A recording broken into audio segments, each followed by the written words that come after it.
Franchezzo Wanderer in the Spirit Lands, page 42 in the edition linked below. Franchezzo says, "In this country were dark, crooked-looking beings with long, claw-like fingers who were scratching in the black soil like birds of prey in search of stray grains of gold that here and there rewarded their toil. And when they had found any, they would wrap them in little wallets they carried and thrust them into their bosom that they might lie next to their hearts as the thing of all things most dear to them. As a rule, they were lonely, solitary beings who avoided each other by instinct, lest they should be robbed of their cherished treasure. Here I found nothing I could do. Only one solitary man listened for a brief moment to what I had to say ere he returned to his hunt in the earth for treasure, furtively watching me till I had gone, lest I should learn what he had already got. The others were all so absorbed in their search for treasure that they could not even be made conscious of my presence, and I soon passed from that bleak land. From the miser's country, I passed downward into a dark sphere, which was really below the earth in the sense of being even lower in its spiritual inhabitants than parts of the earth plane. Here it was very much like the land of unrest, only that the spirits who dwelt here were worse and more degraded looking. There was no attempt made at cultivation, and the sky overhead was almost dark like night, the light being only such as enabled them to see each other and the objects near them. Whereas in the land of unrest there were but wranglings and discontent and jealousy, here there were fierce fights and bitter quarrels. Here were gamblers and drunkards, betting men, card sharpers, commercial swindlers, profligates, and thieves of every kind, from the thief of the slums to his well-educated counterpart in the higher circles of earth life. All whose instincts were roguish or dissipated, all who were selfish and degraded in their tastes were here, as well as many who would have been, in a higher condition of spiritual life, had not constant association on earth with this class of men deteriorated and degraded them to the level of their companions, so that at death they had gravitated to this dark sphere, drawn down by ties of association.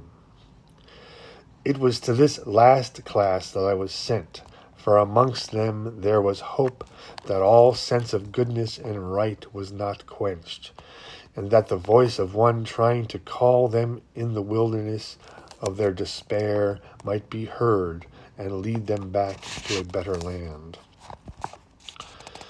The wretched houses or dwellings of this dark land of misery were many of them large, spacious places, but all stamped with the same appalling look of uncleanliness, foulness, and decay.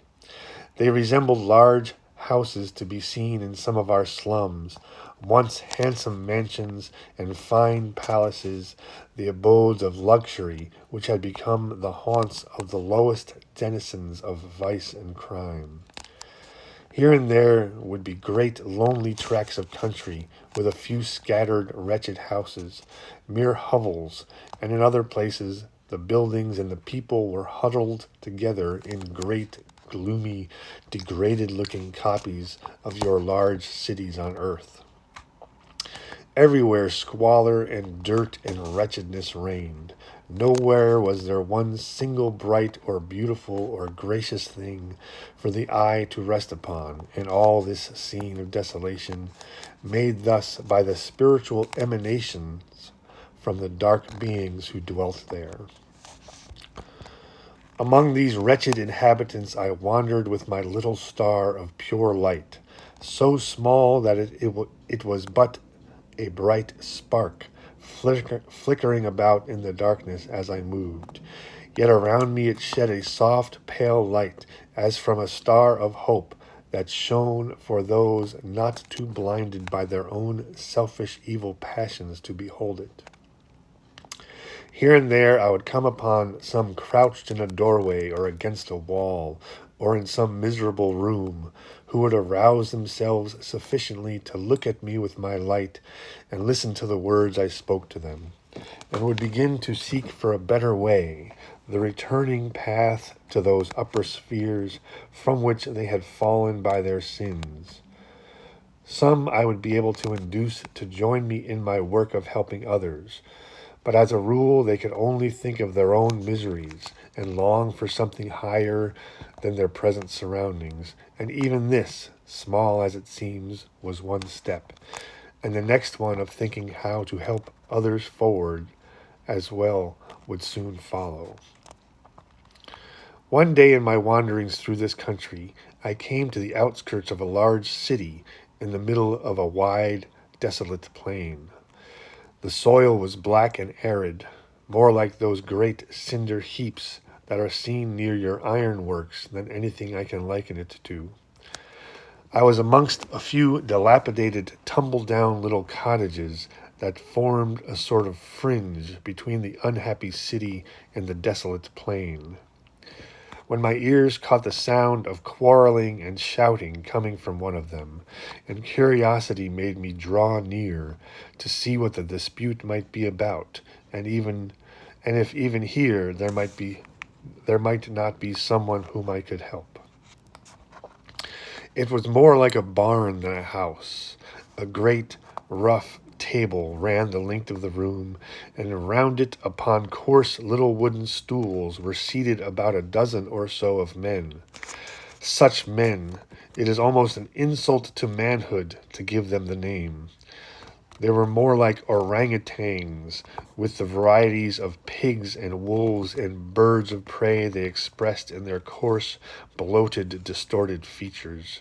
Such faces, such misshapen bodies, such distorted limbs, I can in no way describe them. They were clothed in various grotesque and ragged semblances of their former earthly finery, some in the fashion of centuries ago, others in more modern garb, yet all alike ragged, dirty, and unkempt, the hair disheveled, the eyes wild and staring, and glowing now with the fierce light of passion, now with the sullen fire of despair and vindictive malice. To me, then, it seemed that I had reached the lowest pit of hell, but since then I have seen a region lower still, far blacker, far more horrible, inhabited by beings so much fiercer, so much lower, that beside them these were tame and human. Later on I shall describe more fully these lowest beings, when I came to that part of my wanderings which took me into their kingdoms in the lowest hell. But the spirits whom I now saw fighting in this cottage were quarreling over a bag of coins which lay on the table. It had been found by one of them, and then given to be gambled for by the whole party.